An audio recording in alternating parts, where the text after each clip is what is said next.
సహజమైన అందంతో, అద్భుతమైన నటనతో మంచి గుర్తింపు సంపాదించుకొని సగటు ఇల్లాలి పాత్రలో ఒదిగిపోయి ప్రేక్షకుల మధ్యలో నిలిచిన హీరోయిన్ ఆమని.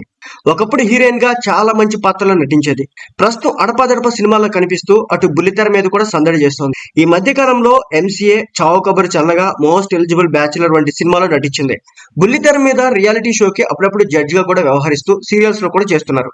ఆమని తన కెరియర్ లో అప్పుడప్పుడు వ్యక్తిగత విషయాలు పంచుకుంటారు.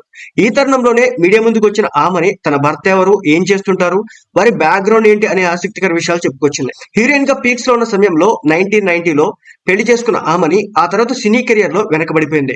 ఇప్పుడిప్పుడు సెకండ్ ఇన్నింగ్స్ మొదలు పెడుతున్న ఆమనికి దైవభక్తి కూడా చాలా ఎక్కువేనట. ఈమె శ్రీ వెంకటేశ్వర స్వామి భక్తురాలు.